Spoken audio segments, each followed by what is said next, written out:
nakuphi la kufinyelela khona ngandla kwethu uhlelo lakho luhamba phambili la sithi khona sihleza kogwansele ngishayisana ukuthi ngishaya indesheni ngithi molo mhlobo wami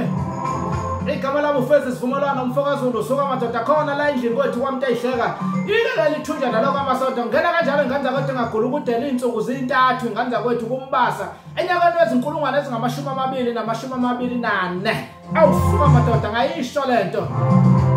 kanti isikhathi sethu ingandla kwethu mhlanu imzuzu eselo babumbana ihora lesithupha sanibonani ecansini esikhunjeni embhedeni ubutsagazakha embhedeni kunofonofa